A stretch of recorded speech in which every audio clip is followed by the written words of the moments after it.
Israel और फिलिस्तीन के बीच में जो युद्ध चल रहा है उसकी स्थिति दिन पे दिन भयानक होती जा रही है।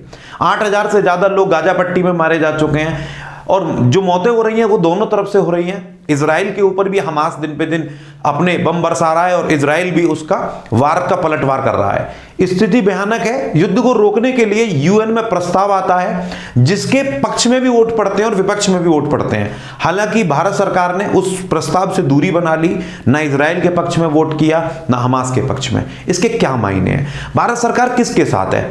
भारत सरकार ने अपना स्टार्टिंग में ही स्टैंड क्लियर कर दिया था कि वो इजराइल के साथ है, लेकिन जब तक हमारे देश के जो विपक्ष के जो नेता हैं, बड़े बड़े नेता हैं, उन्होंने भारत सरकार का जैसे इजराइल का समर्थन किया उसके उल्टा बोलना शुरू कर दिया। क्योंकि ये तो भारत की राजनीति है कि जैसे ही सरकार बोलेगी उसका उल्टा ही बोलना है, चाहे सरकार सही के साथ हो या सरकार किसी भी स्थिति के साथ हो। सरकार ने जैसे ही इजराइल का समर्थन किया, हमारी जो विपक्ष के नेता हैं, जो बहुत सारे, जो हमारा एक बड़ा तबका है, उन्होंने विरोध करना शुरू कर दिया। अब ये तो मोदी जी ठहरे विरोध में, मतलब फिलिस्तीन के समर्थन में अलीगढ़ मुस्लिम यूनिवर्सिटी में बहुत तगड़ा समर्थन होता है, इस पे रैली निकलती है, नारेबाजी होती है, बहुत सारे लोग इजराइल का भी समर्थन करते हैं। अब इसी बीच में भारत सरकार गाजा पट्टी पे वहां के आम नागरिकों के लिए राहत सामग्री भेज देती है। मतलब भारत सरकार गाजा पट्टी जो फिलिस्तीन है वहां पे राहत सामग्री भेज देती है वहां के लोगों के लिए। अब जब राहत सामग्री भेजती है तो अब जो लोग विरोध कर रहे थे, अब इनके पास फिर मौका खत्म। क्यों? क्या विरोध करें? क्योंकि विरोध पहले तो इजराइल के साथ थी भारत सरकार। भारत सरकार ने क्लियर किया कि हमारा स्टैंड जो है वो इजराइल के साथ है, क्योंकि इजराइल से हमारे अच्छे संबंध हैं। फिलहाल में जब इजराइल से अच्छे संबंध है तो इजराइल का स्टैंड दिया भारत सरकार ने। अब भारत सरकार ने गाजा पट्टी को मदद भेजी। जैसे ही गाजा पट्टी को मदद भेजी, वहां के आम लोगों को मदद पहुंची। आप देख सकते हैं वहां के जैसे ही आम लोगों को मदद पहुंची, आम लोगों को मदद पहुंचने से अब जो लोग इजराइल के समर्थन में थे, अब वो इस पे क्या बोले, क्योंकि मदद तो आम लोगों को पहुंची है। जो लोग फिलिस्तीन के समर्थन में थे वो भी इस पे क्या बोले।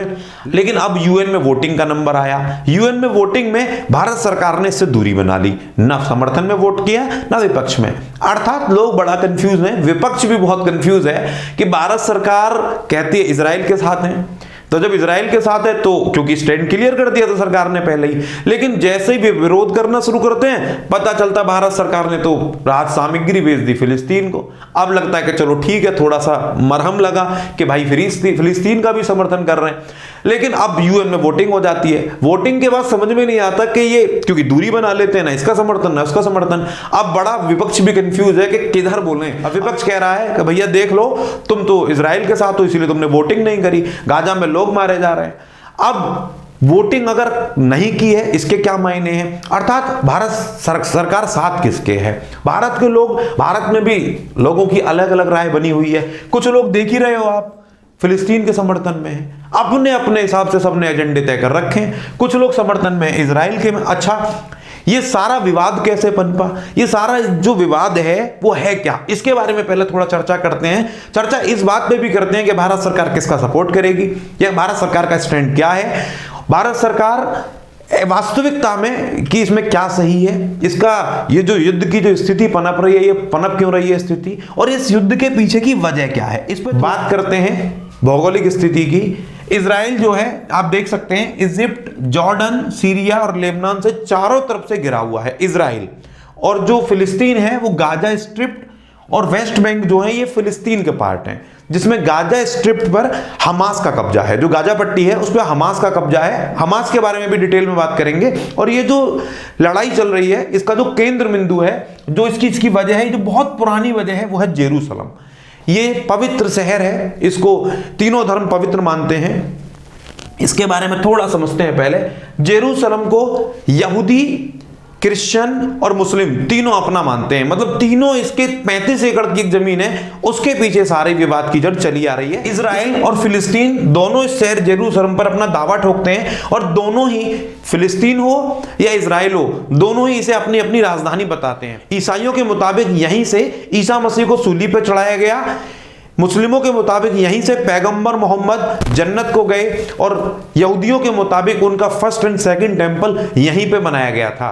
सेकंड टेंपल की एक दीवार आज भी बची हुई है। ईस्ट जेरूसलम के अंदर 35 एकड़ का एक कंपाउंड है। मुस्लिम इसे अल हरम अल शरीफ कहते हैं, जबकि यहूदी टेंपल माउंट कहते हैं। इसी में सिल्वर कलर के गुम्बद वाली एक मस्जिद भी है। इसी मस्जिद का नाम है अल-अक्सा मस्जिद। मुस्लिम समुदाय का मानना है कि पैगंबर मोहम्मद मक्का मदीना के बाद अल-अक्सा आए और यहीं से वे जन्नत चले गए। इसीलिए मुस्लिम समुदाय मक्का मदीना के बाद इसे सबसे पवित्र स्थल मानता है। जबकि यहूदी कहते हैं कि उनके सबसे पवित्र 2 टेंपल इसी कंपाउंड में थे।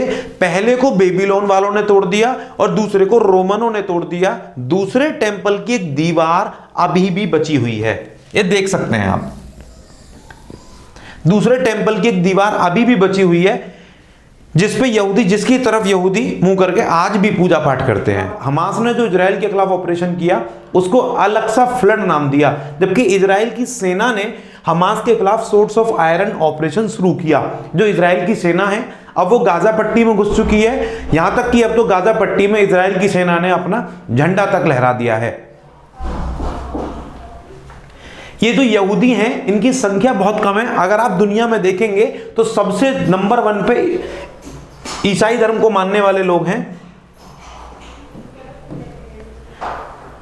238 करोड़ लोग हैं। इस्लाम को मानने वाले 191 करोड़ लोग हैं। हिंदू धर्म को मानने वाले 116 करोड़ दुनिया में तीसरे नंबर पे हैं। और यहूदी 1.46 करोड़, लगभग 2 करोड़ से कम 7वें नंबर पर है। मतलब दुनिया में सबसे ज्यादा क्रिश्चियन, फिर मुस्लिम, फिर हिंदू और 7वें नंबर पर यहूदी हैं। इतने कम तादाद के बावजूद भी यहूदी जो है बराबर में चारों तरफ से, अगर आप देखेंगे कि पूरे मुस्लिम कंट्री से घिरे हुए हैं, उसके बावजूद यहूदी भारी पड़ रहे हैं। इसका रीजन क्या है अगर आप देख सकते हैं, ये पूरे जो हैं चारों तरफ अगर आप देख सकते हैं, जॉर्डन हो, सीरिया हो, लेबनान हो, इजिप्ट हो, जबकि लेबनान की तरफ से भी इस पे हमले किए जा रहे हैं। जो हिजबुल्लाह जो संगठन है वो इन पे कंटिन्यू हमले कर रहा है, फिर भी ये भारी पड़ रहे हैं। ये जो रास्ता है इजिप्ट का, गाजा पट्टी का, यहां से भी एक रास्ता है, यहां से भी, लेकिन इन्होंने, इजिप्ट वालों ने भी अपना रास्ता बंद कर रखा है, खोला नहीं है। जबकि ये इनके हितैषी हैं, हल्ला सब मचा रहे हैं कि भाई गाजा पट्टी में हमले रोको, लेकिन अपने यहाँ उन लोगों को शरण देने को कोई तैयार नहीं है, ना कोई उनकी तरफ से जाकर लड़ने को तैयार है, बस हल्ला मचाने के लिए तैयार है। और एक चीज को थोड़ा सा और समझते हैं पहले, ये जो गाजा पट्टी है, फिलिस्तीन का जो क्षेत्र है, यहां पे हमास का कब्जा है। मतलब हमास जो है वो फिलिस्तीन का एक संगठन है, चरमपंथी संगठन है, जो वहां की कोई गवर्नमेंट ऑथराइज नहीं है। ये वहां के राष्ट्रपति हैं, आप देख सकते हैं महमूद अब्बास, ये फिलिस्तीन के राष्ट्रपति हैं, लेकिन ये वहां का एक आतंकवादी संगठन है जो वहां को ऑपरेट करता है, जिसका वहां पे कब्जा है, फिलिस्तीन पे, गाजा पट्टी पे स्पेशली। इसलिए पहले लोगों को यह समझना बहुत आवश्यक है कि अधिकतर लोग हमास में और फिलिस्तीन में अंतर नहीं समझ पा रहे हैं। फिलिस्तीन जो है वहां पे जो सभी लोग हैं, जरूरी नहीं है सब व्यक्ति हमास से जुड़े हों। हमास वहां का एक संगठन है जो इन गतिविधियों को अंजाम देता है। जबकि फिलिस्तीन का, अगर ये कोई कहे कि फिलिस्तीन का हर नागरिक जो है वो इजराइल के खिलाफ है या इजराइल के आतंकवादी संगठन जो इजराइल को हमला कर रहा है उसमें मिला हुआ है, ऐसा बिल्कुल नहीं है। हमास के लोग उसके खिलाफ हैं और इजराइल भी पूरे फिलिस्तीन के खिलाफ नहीं है, इजराइल भी हमास के खिलाफ है जो वहां का संगठन है। तो हमास फिलिस्तीन के अंदर एक संगठन है हमास, पूरा फिलिस्तीन हमास नहीं है, ये समझने की बहुत जरूरत है। इसीलिए लोगों का जो, सरकारों का जो रवैया है, जो सरकार इजराइल हो या जो भी इसका विरोध कर रहे हैं, वो फिलिस्तीन का विरोध नहीं कर रहे, वो हमास का विरोध कर रहे हैं, उस संगठन का विरोध कर रहे हैं। और जो भी और दुनिया के अगर आप देखोगे जहां जहां लोग इनका समर्थन कर रहे हैं, वो सब दूर से समर्थन करने को तैयार हैं। किसी ने मदद भेजने के नाम पे कोई आगे आने को तैयार नहीं है, ना उनको अपने यहाँ रखने को तैयार है। और ये सब लोग हल्ला मचा रहे हैं कि हमें बस टिकट दे दो, हम चले जाएंगे, हम वहाँ चले जाएंगे। अरे भाई, जितने भी हमारे यहाँ पे हमले होते हैं, कहीं पे भी, चाहे ताज पे हमला हो, चाहे इतने सारी घुसपैठ होती है, क्या घुसपैठ में पूछ के आते हैं क्या? कोई पूछने की जरूरत नहीं है। अगर आपको जाना है तो जाओ, लड़ो वहाँ जाके, किसने रोका है आपको? लेकिन इनको भी ये समझने की जरूरत है, ये जो हमला हमास और फिलिस्तीन इन दोनों को अलग अलग निगाह से देखा जाना चाहिए। गाजा पट्टी में जो सुरंगें बनी हुई हैं उनको ध्वस्त करने का काम इजराइल की सेना जबरदस्त तरीके से कर रही है। इसे खत्म करने पे इजराइल आमादा है। हालांकि आतंकवाद को वहां के जो आम नागरिक हैं, जो वहां के आम लोग हैं, उनमें और जो वहां के लड़ाके हैं उनमें अंतर करना इजराइल के लिए भी बहुत मुश्किल होगा, क्योंकि ये इतना आसान काम नहीं है और बेगुनाहों की जान भी इसमें जा ही रही है। दोनों तरफ से ये कहना बड़ा मुश्किल है कि जो हमास बम बरसाता है, क्या वो बम इजराइल के लोगों को नहीं लगते, वहां के लोग नहीं मारे जाते? तो मारे तो दोनों तरफ के जा रहे हैं। युद्ध हालांकि किसी समस्या का समाधान नहीं हो सकता। आपकी इस बारे में क्या राय है, कमेंट सेक्शन में जरूर बताएं और वीडियो को अंत तक देखने के लिए बहुत बहुत शुक्रिया।